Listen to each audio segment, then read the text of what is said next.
Today, our class, if I may call it that, producing for the theater, will concentrate on the performing artist, the actor, the responsibility of the actor, the manner in which he creates or she creates various and sundry roles, the shadings, which is vitally important.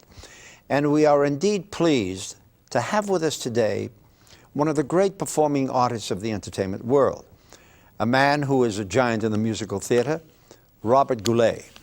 But even more important, the fact that he is a giant in the musical theater and has been for a number of decades, is he has touched upon, participated in, been active in all media, whether it be musicals on Broadway or straight plays on Broadway. He has also starred in television series and recordings and many facets of that industry.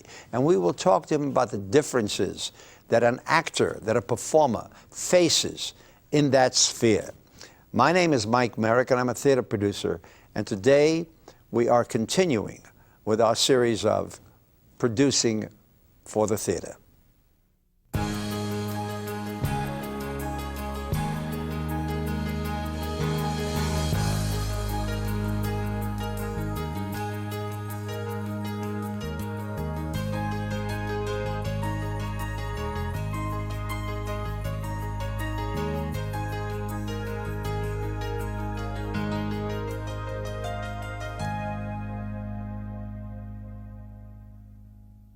I'm pleased to say that my co-host this afternoon, who I had the pleasure of working with before, is Mr. Nate Bynum, who is an associate professor of theater at the UNLV, and he teaches a class in acting for the camera. In addition to that, he himself is an actor of some note, working actively in television and the motion pictures. Today, as I said earlier, we'll be talking about the acting profession and the complexities involved. And we are privileged to have with us the internationally famous musical star, Mr. Robert Goulet, who has excelled in other media, and that's what we'll talk about. Robert, thank you very much for being with us. Welcome, and Nate, thanks a lot. Thank you. Thank you. Yeah. All right. First of all, Robert, because I'm familiar with your career, as some people are and should be, you have worked in all media. You've worked in the theater. Naturally, when you first achieved fame and recognition, you were an important television star in Canada. And then, of course, you became the original Lancelot in Camelot. But from that, you've done many, many things in the theater. And I think most recently, of course, La Cage aux Folles on Broadway. And I think a lot of people perhaps may not be familiar with the fact that you also co-starred with Lynn Redgrave on Broadway, Moon Over Buffalo. And for a musical star of your importance and your international fame, to have played a straight play, if we could start off by you kind of balancing and telling us your experience of working with a straight play with Len Redgrave and all the many musicals that you've done in the theater. This show, Moon Over Buffalo, was a Carol Burnett show that she was the star of, and she had another co-star. I said Lynn Redgrave, right? But Carol Burnett was the star of the show. She had to leave for 7 weeks. Oh, and then you did and it so with Lynn Redgrave. her male lead, and she left for 7 weeks. They brought in Lynn Redgrave and me. Oh, I see. And Lynn Redgrave was not too sure about me because they, I've done musicals and what have you. But we went and we read the script the first time around, and she called her husband and said, "It's going to be okay." They were scared to death. I never had so much fun in my life. I'm divorced him since. I know. He worked on one of the things that we did years and years ago. He was working on a set. Doesn't matter. But the point being is that I'm a singer, and I love to get laughs. And I'd rather, as I've said many times, I can't sing a high C. I'm a baritone, a bass baritone. But I'm 3 half notes away from singing a high C. If I did that, I could own half of this town. Anybody who sings a high C is a hero. But the good Lord said, "No, Robert, no." So I said, "Okay," but I said, I'd rather get a laugh than sing a high C, and it's almost the truth. That show, no intermission, lasted an hour and 50 minutes. And it was like boom, boom, boom, open the door, boom. You open the door on 2.5, not not 2 or 3 or 1, 2 and a half. 1, 2, boom, open the door. It was all timed that way. Little guy is about 2'2", I think, is his height. He was about 5'5", but as an awful director, well, he directed us. We learned that thing in 3 weeks. Careful. I know. That was a warning earlier. Be careful what he says. Go ahead.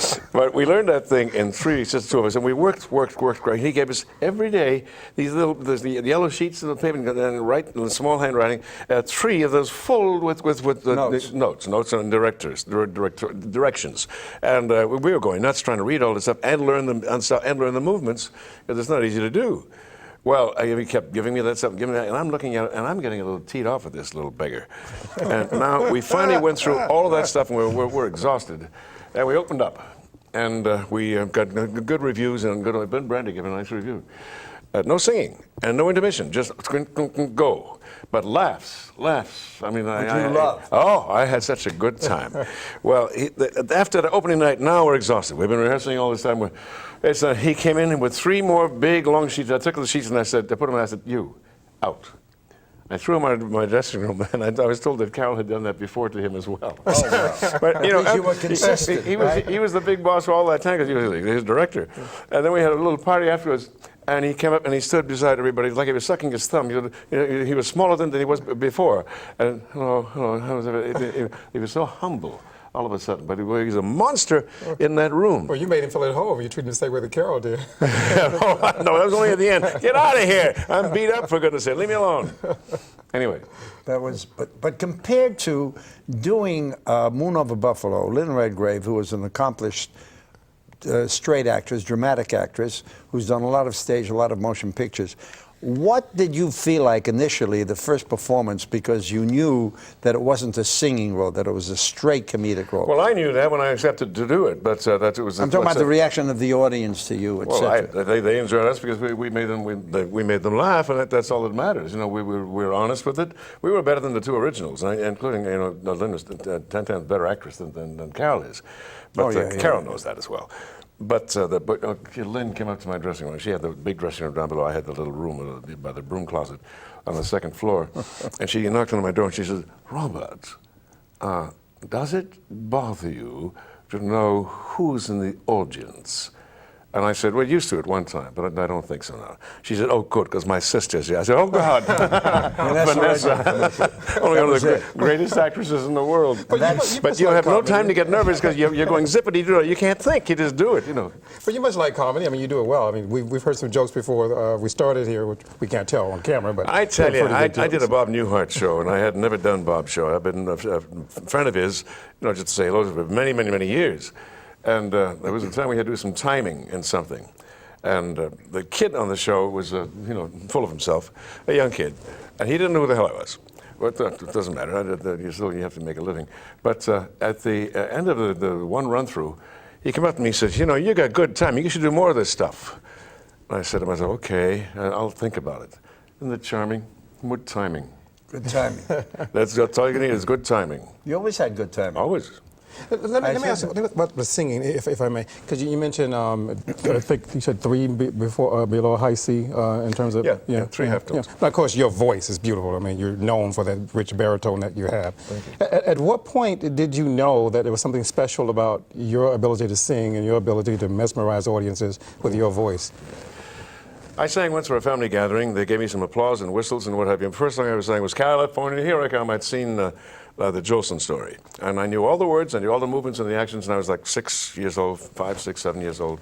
They'd put some dark burnt cork in the gloves, gave me some white gloves, and I did all the movements and what have you. And then they whistled and stomped and yelled, and I said, oh, shit, and I ran. We were at my uncle's house in one of the back bedrooms, and my father came in and he said, they want you to sing another song. I said, no, Dad. I didn't want to sing another song ever in my life. You didn't want to sing? Ever. No, that was it. I was through with it.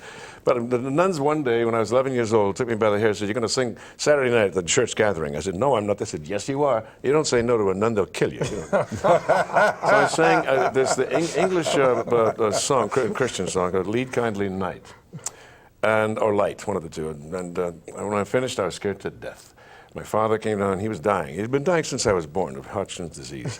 And he came and put his arms around me. He had never hugged me before in my life. You know, we didn't know I love you. We didn't know kisses and hugs in my family. Anyway, he gave me a hug and a little tear in his eyes. Said, I'm very proud of you, my son. Okay, Dad. And that was it. About a year later, we're in the hospital. I thought he was ill. Nobody told me it was bad. But my Uncle Frank, my mother, and my sister and I, and we were all leaving when Dad called me back to his side. And he said, Robert, God gave you a voice. You must sing. I looked at him and I said, okay, Dad. And I don't know why he told me that, and I left. He died that night. His last words to me, so I knew I was going to be a singer. I didn't want to be a singer. You didn't want to sing. And for many years, I was afraid of audiences. I was okay on radio and television, because we didn't have audiences. But now, you know, I can't wait to get out. But then I was afraid. And Olivier came to see us in Camelot. And he was talking to Bobby Coote, who played Pellinore, in his dressing room. And I came out of mine to say hello. And Olivier, you know, he's so brilliant. God, yes. And he says, charming, lovely voice.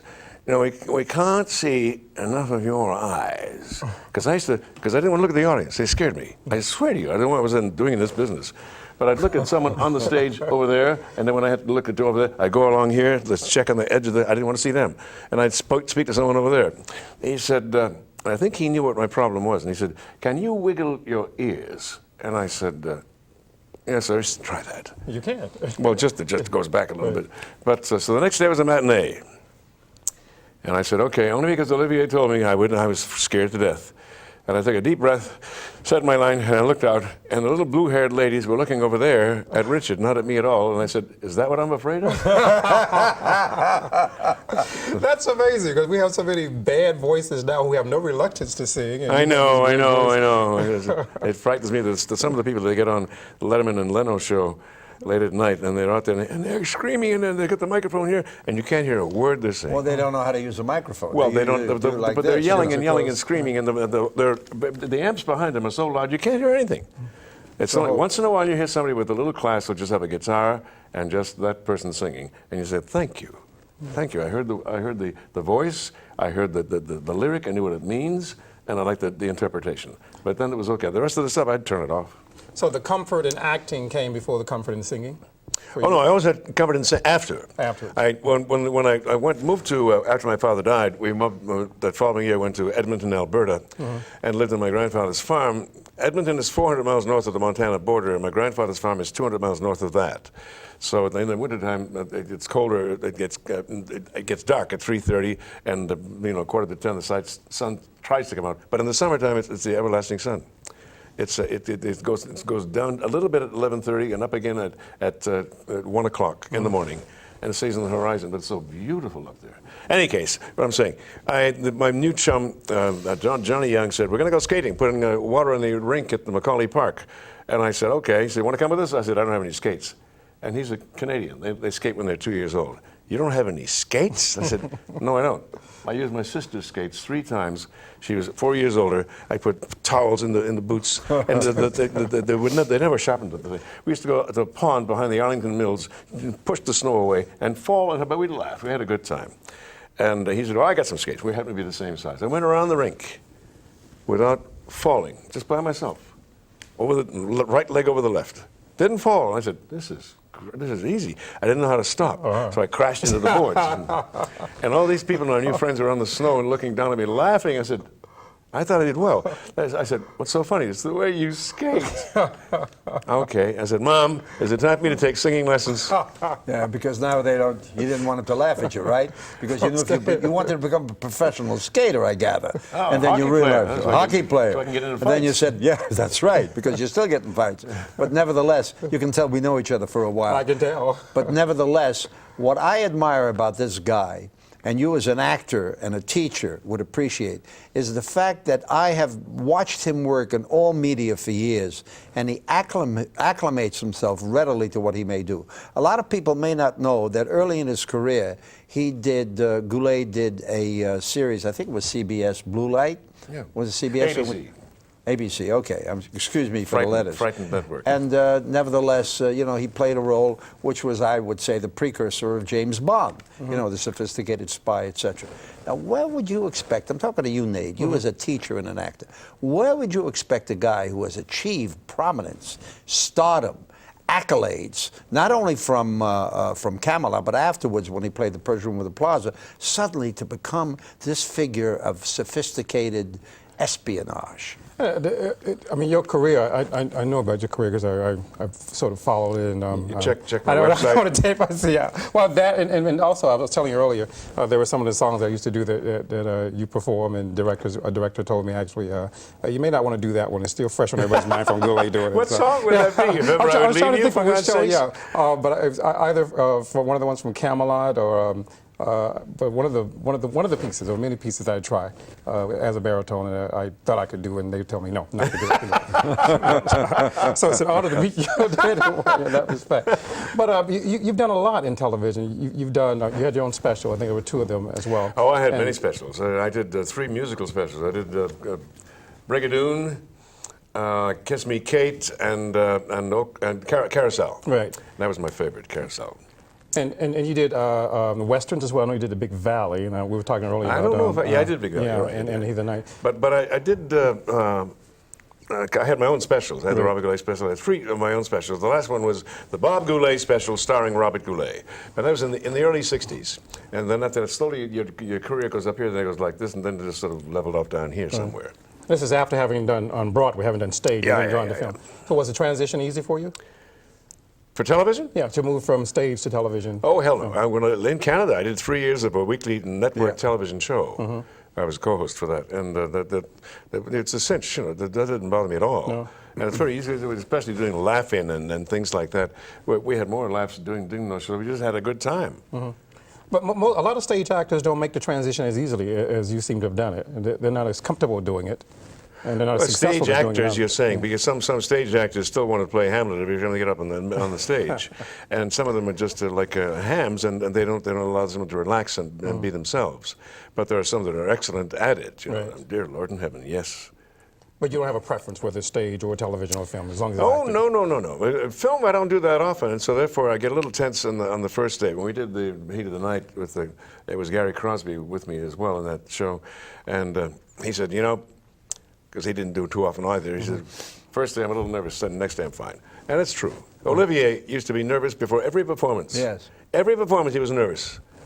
And I'd go out there and I'd be tense, and then within 30 seconds he said, the stage was mine. yeah, you know doggone well it was. Sure. But why don't you tell us about your experiences? I'm quite sure that you have some highlights that perhaps you haven't revealed, but let's contain them if we can, with directors.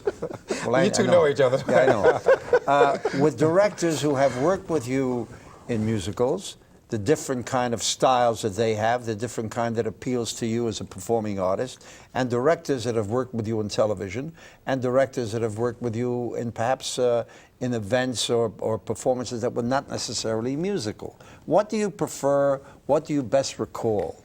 You know, it's very seldom that you get. I guess I'm pretty strong when I get on stage, and so sometimes people are wary about giving me instructions, and yet that's what I need. But whatever musicals I used to do, from Camelot on the road and South Pacific on the road and Kiss Me Kate, I knew what I was doing, so I did. They just didn't tell me where to move and how to get there. But I remember once working with a guy, I forget his name now, but he died of AIDS. A tall, handsome guy, and the kids in the company just adored this man. They bowed down to him.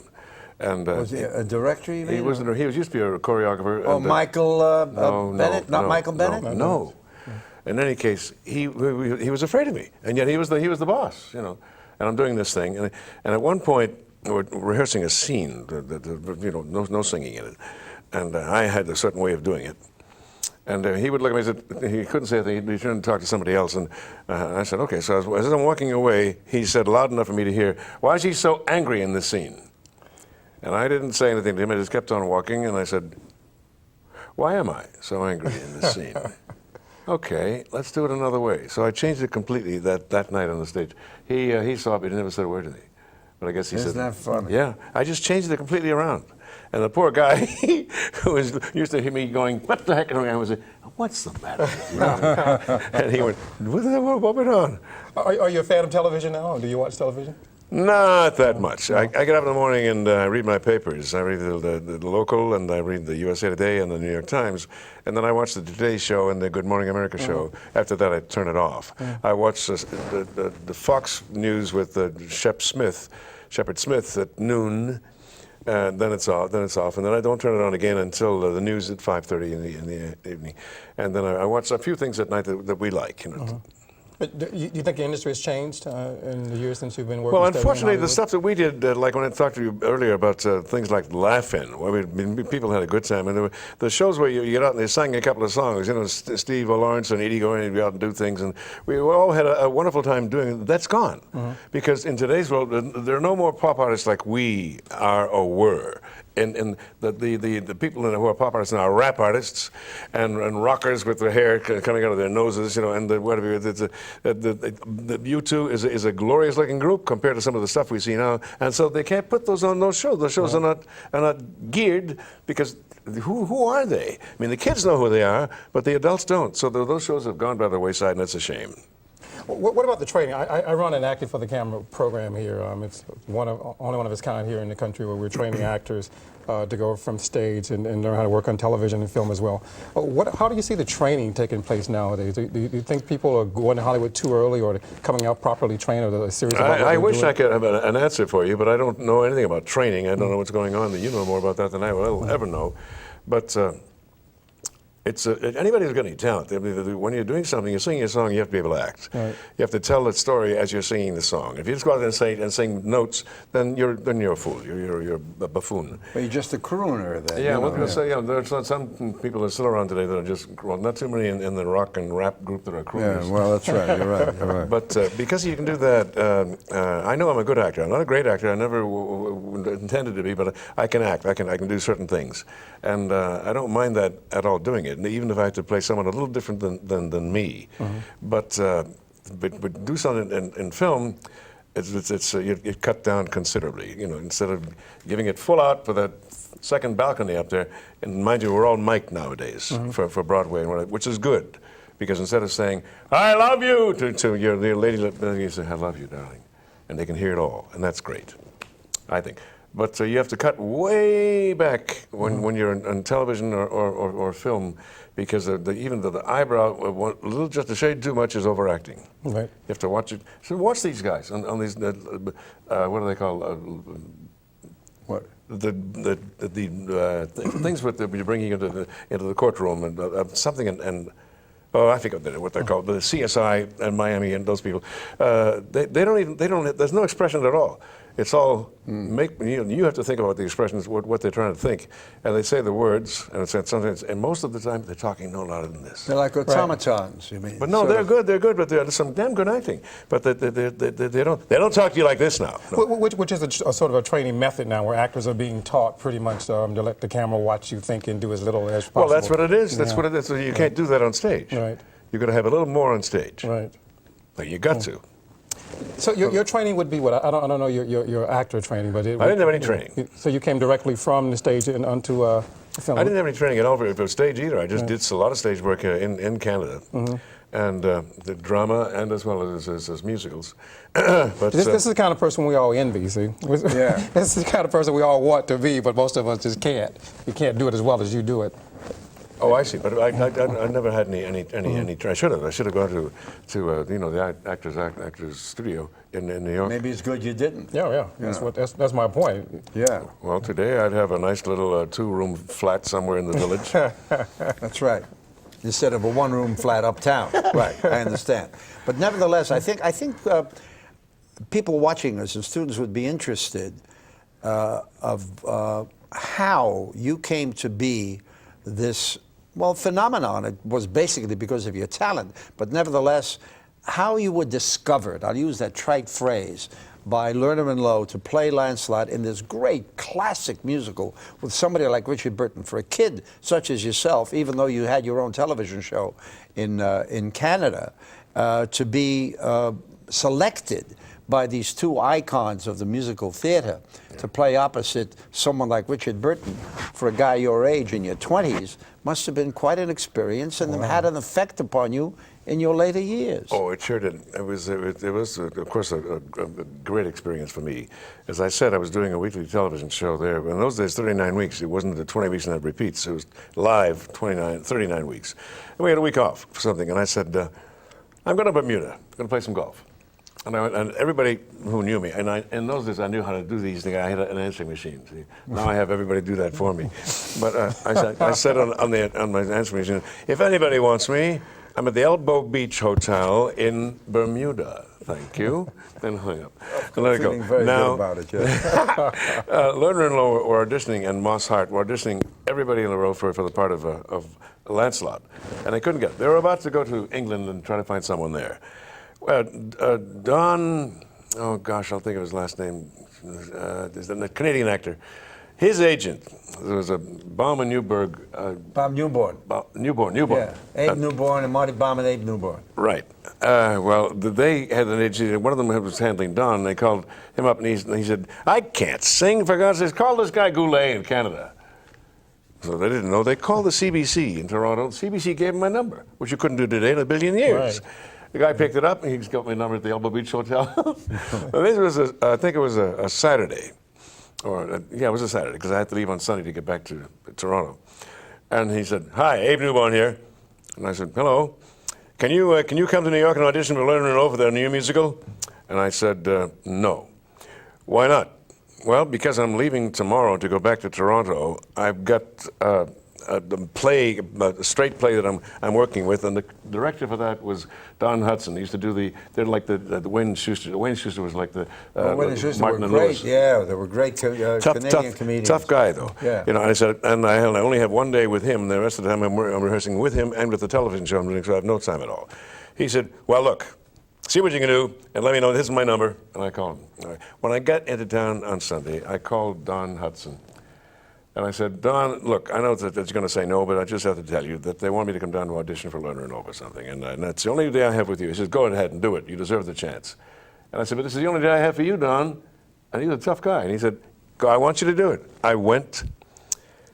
I lost my luggage there. I had a dirty old suede leather jacket that I loved dearly. And just a T-shirt, white T-shirt. You still got that one, I think. No, my wife threw that one away a long time ago. And cowboy boots and jeans. And I went on stage in some theater, I forget what it was. And fat little guy at the piano, we rehearsed a couple of songs. And then I went back on the steps leading up to the second floor and just waiting for these people to come in. In came Lerner, Lowe, Moss Hart, their attorney, this agent that I hadn't met before just looked at me. He didn't know who the hell I was. I didn't know who he was. And Moss came in late. And Moss looked at me sitting down like this, and it must look like one of those cowboys in Brokeback Mountain. Oh, is it Broadback Mountain? Yeah, Broken Back Mountain, yeah. Whatever. And he looked at me and says, well, I see you've come prepared for action. I didn't know that he was... I know, you know. Yeah. You didn't know. So they went in the theater, and I sang a song. And they talked to each other, and Fritz looked up at me and said, Est-ce que vous parlez français? Do you speak French? And I said, oui, certainement. Yes, certainly. Sing another song. So then I sang the Call-in Mariah. Way out here, they got a name. That's one of the ones I butchered, yeah. Yeah. But I had a good time singing, and I gave it a good shot. And then they started to talk, and I saw them walk up stage left. And I'm over here on the right with the fat little guy. And they were talking back and forth, and they didn't say a thing to me. And he said, I swear to you, right out of my fair lady, he said, I think you've got it. I think you've got it. So Abe Newborn came up to me and put his arm around me, and I said, hey, you don't know the guy, but I realized it was theater. So, and he said, here's the deal: $750 for the first 9 months, $900 for the next 9 months, and $1,000 for the last 6 months. And I said, I'll do it for nothing. He said, shut up. The one phone call he made to me made him like a 90 grand, I think. So where'd the voice come from? Your father had a voice? My father, I never heard him sing, but I was told he did some amateur stuff before he died. But he was too weak to do anything, you know. And I think that's pretty much where the voice came from. But the first teacher I had in Edmonton was a French-Canadian tenor. And he sang, ah, and that's the way I thought I had to sing. I'd take my bicycle down to the southern part of Edmonton and wake him up at 10 o'clock in the morning on a Saturday and say, can we have my lesson now? Oh, no, I'd give him his $5. And I learned to sing that way. My friend of mine, Bernard Turgeon, was in our choir at the church that I went to. And he wasn't there one fall. I said, where's Bernie? He's in Toronto. He's studying music at the conservatory. Really? On a scholarship? On a scholarship? How do you get that? You audition. How do you audition? So I auditioned, and next year I was there studying as well. They gave me this teacher. Everybody loved him. He was I forget his name, but he was a great big Helden tenor, world famous. Canadian? Yeah, not a very nice guy, but anyway, yeah, he studied with him as well. But he'd give me no pop songs. These are all arias or classical songs. And luckily I'd play the piano, so I'd go in and learn how to, what the notes were with the song. And I'd do it by myself, and I'd find a little studio anywhere in the old conservatory. I get in to sing with him, and first thing you walk in, he says, how are you? What about that hockey game last night? I ate my peanuts, and let me hear you hear the one about the soldier? And he would talk for 15 minutes, and I'd say, should I sing the song now, Papa? And he said, Papa Lambert was his name. And he said, yes. So the lady would play the piano, and I'd start to sing. He would join me in singing. He knew it, of course, and he'd sing along with me, and he had a big wobble, and I finished the thing, and he didn't hear what I was doing. He didn't hear it all. It was your lesson. Yeah. And I said, Papa, some of the kids that I've met in the coffee shop say, I don't know how to support. I don't know how to cover. What is support? What is cover? He said, well, I ask them. And do what you can. But I liked the way they sounded. They were nothing special, but they had a good sound coming out. I didn't have one. So I said to this Dr. Vinci, I said, can I study with you this fall? And he said, yes. I went into his studio, much smaller than Papa Lambert's. And Madame Rublev was his pianist. And I said, Dr. Vinci, Ernesto Vinci Dr. Vinci was his name. And I said, I don't want to sing arias, I don't want to sing songs, I want to learn how to make a sound. All right. I say, so is it possible? I don't want to sing a song. Could Madame Rublev go down and have a cup of coffee? And he looked at her and back at me, and she said, okay. She said, thank you. And she left. He said that this is the part that I'm going to try to sell myself very, very soon and get an advertising company and make it work. But he said, go, and I went, I said, no. And he got up, and he had a big pot belly. And he came to me, and he put his fist on my chest and gently pushed it in. In other words, I couldn't do that. And I went, okay. I said, no. He got up again, put his hands on my shoulders and brought them down. Now try it yourself. You can even do it sitting down. You can do it standing up or sitting down. But you cave in your chest and bring your shoulders down. Now move your neck around. Any tension? Should be no tension at all. Fine. I said, Dr. Vinci, that's charming what you asked me to do. That's okay, no tension. But how do I get the air in the lungs so that I can make them go past the vocal cords and have them vibrate? He said, swallow an imaginary umbrella and open it up. And I said, the man is bonkers. I'm leaving now. I took a chance. Chest in, shoulders down, open the umbrella. Open your mouth, put your chin out by a quarter of an inch, drop it. Now you get a great opening from here to the back of your throat. If you want to make an even bigger bouncing sound, harden your soft palate. When you yawn, you harden the soft palate. Do that. Okay, chest in, shoulders down. Open the umbrella. Open your mouth a little further out. Drop it. Harden the soft palate. And you make that kind of sound. Wow. I've been doing that for years. But you can't remember the words. I know. Have you ever trained any actors or singers? No. No singers?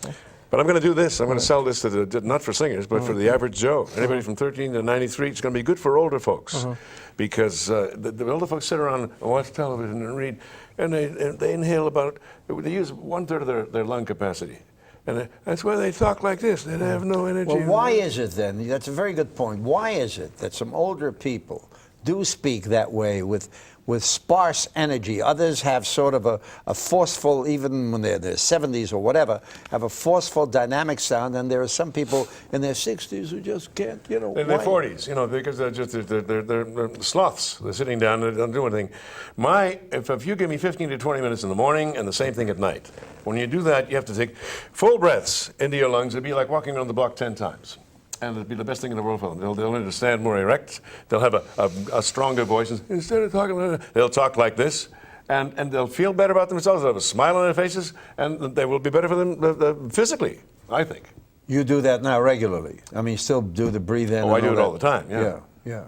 And you're still watching shows. You still see Broadway shows as well as theater shows that come here and across the country, I would guess. Well, I don't necessarily see it. I'm going to go see what's Harvey Fierstein's Fierstein's? Yeah, Hairspray. Hairspray. He's opening it. He was the one who wrote La Cage aux Folles, the thing I just did in New York. Yeah, Robert just did La Cage, played the lead in La Cage aux Folles in New York last year.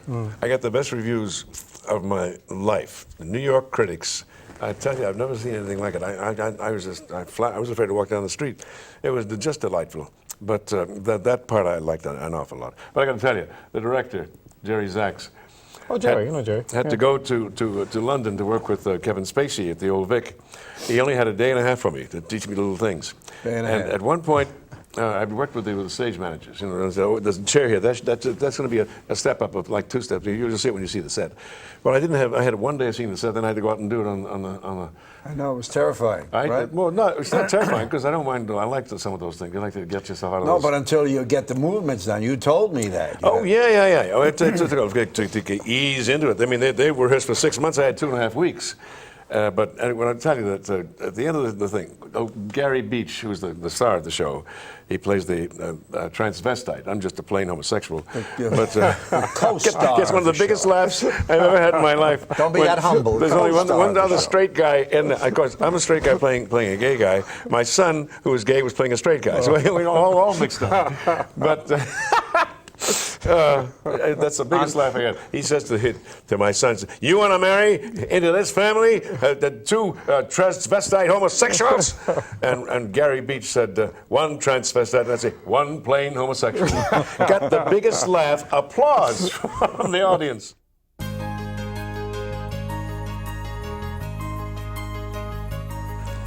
It seems to me, Robert, that the conversations Nate and I have had with you, and because of your extensive and varied background in all media, that you would be especially perhaps sensitive to critics.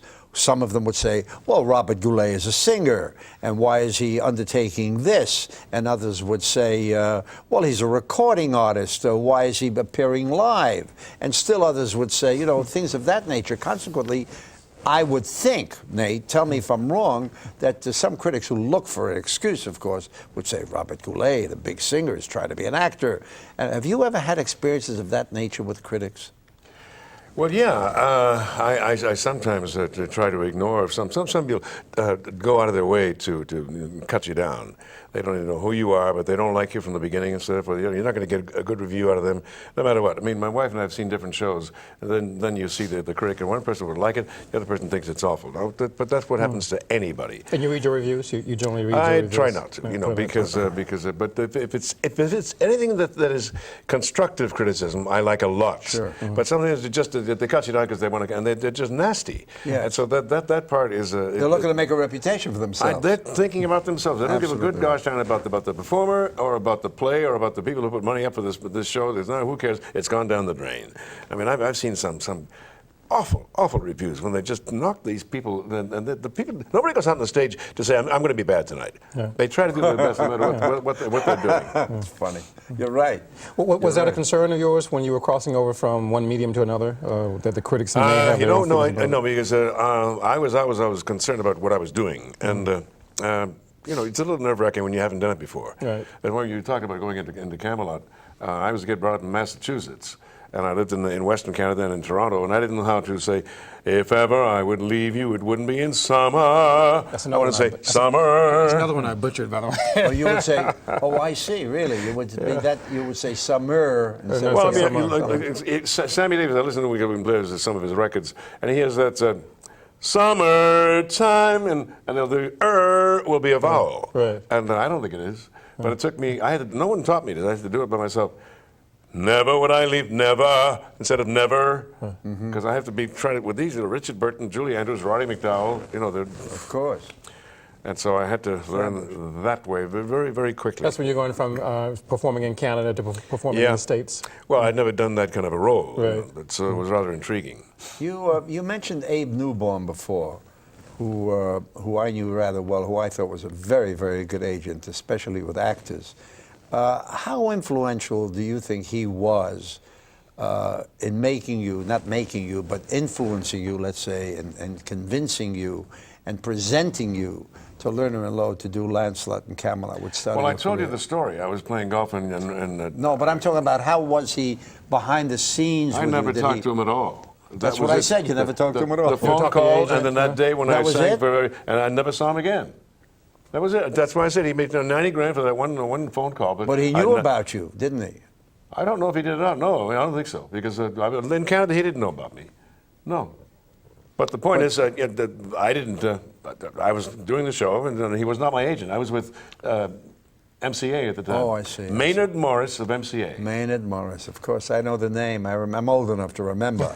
But at that time, Marty Baum and Abe Newborn had an agency on West 42nd Street called Baum and Newborn. And now Marty Baum, even in his advanced years, is still very, very active with CAA, which is a rather big agency.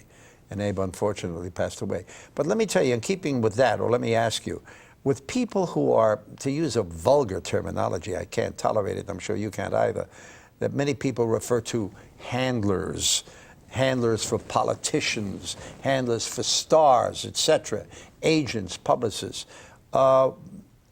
Do you think that an agent can be terribly constructive and meaningful? And in keeping with that, do you think that a publicist, in addition to just getting your name in the paper, can help formulate and shape a career? I don't doubt that at all. If somebody has the wherewithal, the brains to be able to tell a performer, a talent of sorts, how you can't just say, you have to do this, kid. You have to say, what if you, and they bring him about slowly. Like if somebody did that to me, I'd say, they think about it for a while and say, well, I don't want to do it that way because, I understand. But you know, who knows if you're 10 times brighter than your publicist, and that happens most of the time. Thank you very much. I mean, in case anybody wants to know, I met this man a couple of years ago when I was his publicist for 10 years. The very nature of the fact that we're still talking to each other speaks. Yeah, but we didn't speak for 40 years. That's right. Speaks well of us. But nevertheless, in keeping with that, there's a qualitative difference between the agent who gets you a job and the agent who says, Robert, I've got this idea. It'll be less money than you got the last time, but I think it's a terrific career move. How do you feel about that, and how many of those agents have you met and worked with? Well, I haven't worked with too many. I mean, Norman Rosemont was my manager. And, I never heard of him. When the musical, the Happy Time, came about, yes. And there's no money on Broadway, especially then in 1968. But was it? What? The Happy Time? Yeah, Johnny and the guys that wrote it. Johnny Mercer? No, Kander and Ebb. Oh, Kander and Ebb. And I got my Tony Award for that show, but I was in it for about a year, and he wasn't making that much money because the other places, the nightclubs, when they were big nightclubs in those days, no more now. But I was thankful for him for allowed me to do that thing, because he's the boss, you know, he's my manager. Was David Wayne in that with you? Yeah. David Wayne, yeah, he was wonderful. Oh, he sure was. I'm curious, what is the relationship between an agent and a major star like yourself? I mean, I have an agent, but I certainly. Well, it all depends. When you had a guy like Ovitz, who was an agent for films, and he got 10% out of these people, but he was so powerful, he can get some of his clients the best movies going at the time because of his power. So he can help a lot there. But sometimes you get sleazy little agents. Hey, you want to do this thing in Atlantic City? Yeah. For January the 2nd outside, and you'll have a good time. You know, that's what you want to stay away from those people. But that's a job as opposed to formulating, shaping, and guiding a career. Agents can formulate if they've got the wherewithal to do so.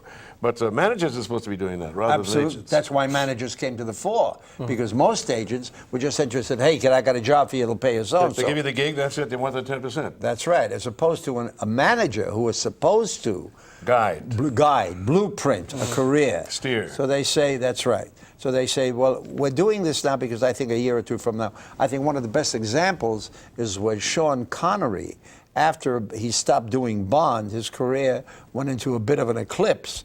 And then he did that film, The Untouchables, in which he played a supporting role. With Costner. That's right, with Kevin Costner, for very little money, and Mike Ovitz got him that gig, and had to talk him into doing it. Red October as well. And that's right.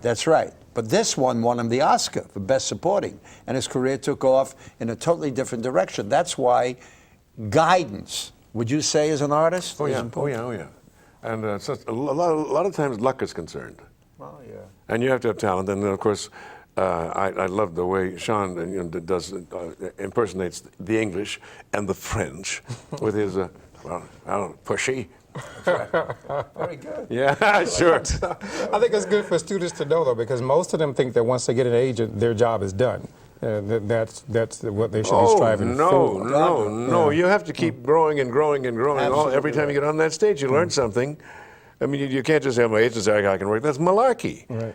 That's why managers, as I said a moment ago, have come to the fore and are terribly important because they know how to guide, as you said, and shape a career. Most agents are just interested in getting you a job. Yeah. And a smart manager sometimes will turn down a job because it's wrong for the artist that he represents, and he'd rather take a job for a little less money because you're taking a shot because it can build into something more important. But I think that when that happens, the manager should always, speak to his client and say, "What do you think? I think this is wrong for you, but what is your opinion?" Oh, absolutely right. Because he can't decide for everything without you knowing. Why didn't they do that role? I didn't think it was good for you. It was good for me. Why didn't you let me do it? Well, I'll tell you a quick story. I mean, I know that Henry Fonda fired his agents many, many years ago because I worked with him in a show when they recommended him for Virginia Woolf. They wanted him to play Virginia Woolf originally on stage. Mm-hmm. And his agent, I don't know who it was, without consulting him, turned it down. Wow. And he said, "Oh, no, Hank can't do that." You know, this kind of nebbish drunk guy. Who was the woman who did the original Virginia Woolf? Strong actress. Doesn't matter. It'll have to come to me. I should know. I think it was the woman who was married to Jose Ferrer for a number of years. She was a wonderful actress. Anne Bancroft, Mel Brooks. You're thinking of. No, it was it was. I'm pretty sure it was her. I forget her name. Joe Ferrer and oh my goodness gracious, wonderful actress. We can spend the next 10 minutes on that. Okay, now. let's not. Okay, yeah. One thing I want to ask you about that Nate and I were talking about that I think is vitally important in the general picture of the entertainment world. You live and have lived for quite a while in Las Vegas, and you have been a headliner for quite a while in Las Vegas, and appeared on Broadway and appeared extensively on Broadway. What do you think of the latest scuttlebutt, if you will, and talk and in Variety and everything like Las Vegas is the new Broadway, merely because they're bringing a number of musicals here? I've been wanting to do that for a long, long time. I wanted to build a theater that would cost about $100 million, $150 million, and bring it near Red Rocks and have them overlook the entire valley at night and make it like a Parthenon. The outdoor theater. That would no, like a real theater. But the Parthenon is not outside. That's not the Coliseum. The Parthenon is the theater, and build it. I don't know how many, 3,200 seat theater or something like that here. But the point is, this is a blue collar town. And the theaters, they don't know theater. They don't like children's theater or something like that. But most of the people coming to this town, like 40 million people a year, are coming in to see shows. The star entertainer now is on its way out slowly. But Clint Holmes is one of the last that is there. Well, he used to have a star appear for 2 weeks or a month. Now, if you're lucky, if you have him for 3-4 days. Well, the point is that they were doing things like now, you get your own room. Yeah. And Rita Rudner is still there doing it, and there's a lot of people, but like Celine maybe doing another year. But Elton John's going to come in and take that place. But those are rock stars. And Wayne Newton doesn't have it anymore. He moved out. I think he's going somewhere else. I'm not sure. Maybe, I don't know. I think he's looking for a home. I read he's looking for a place to go. Yeah. But that's something that I've always looked for. Hopefully that I can get something like that. But I don't think it's going to be possible. But it was a good thought. But the theater, you bring something in and. You can't bring in on Golden Pond and have the people in this city who are blue-collar workers who don't know anything about theater. They know television, they know spectaculars. But to go see a play? No. Absolutely right. Nate and I were talking about that. We were talking about Doubt and The Pillow Man, Right. and plays of that nature. Yes, this is a good place. Maybe not everything will work. Sure, they got the Phantom of the Opera coming in. That and they will got, bring you know, in everybody. Well, the 40 million people a year, well, if they want to see one show, they'll see a thing like Phantom because they've never seen it before. or maybe Hairspray with Firestein will probably do well. You know. Yeah, probably. with a little, they need a good publicist. I'm looking for a job. But when we're speaking of musicals, we're speaking of big spectacles. We're That's not, what certainly they're not speaking of straight Of plays. course. Yeah, That's or what they're talking major about. dramas. They're going to bring Spamalot here next year in 2007 and move it into a pretty big room at the Wynn Theater. Now, do you think that's because of those who are moving here from, say, New York and or other cold weather states are coming here and they're used to seeing theater where they're coming from, and so there's this idea that these people want to see legitimate theater and there's an audience. Yeah, being built in? I guess so. But if they all come to the theater, you might keep it alive for like 6 to 8 months. If they all come, but who knows? But what you have in this town is the 40 million people coming into the city every year. They're the ones who, if they see something there what they want to see, they'll go and catch that show. They might see 2 shows while they're here, and that'll probably be it. That's why the Cirque du Soleil did so well here for a long period of time. And after a while, they started to wane, and the only W-A-N-E. And the just I thought I'd tell you that. And the only one that's really made a lot of positive noise lately is a show called Ka, which is at the MGM, which I hear is wonderful. I've seen Ka. But a lot of the other shows, you can't. After a while, you run out, you know. And I think that Las Vegas. You see, what I feel is that somebody like Robert Goulet in Las Vegas is someone that everybody will want to see. People of that caliber. Right. In addition to that, they will want to see musicals. But after that, I think the entertainment stops. You're not going to do straight plays here. I don't think so. I don't think so. I don't think the people coming in who it's at Las Vegas, they don't want to sit there for 3 hours and see a play that makes them think. I mean, they just That's want right. Well, entertainment. Exactly They come here right. to vacation. They want and to, and they want to see musicals, and they still want to see girls. And on that note, I'd just like to thank, especially Robert Goulet, for being here with us, and for allowing our viewers to take a look at your really varied and knowingly continued and flourishing career. Thank you. Thanks a lot for being with us, and Nate, Thank thank you. you for being I'm a with fan. us. I'm deeply honored. On that note, I want to thank our viewers very much for watching us again and talking to so many varied people, and especially today with a great talent like Robert Goulet, to show you how all facets of this wonderful industry in producing for the theater. And we look forward to seeing you again, and thank you, and bye-bye.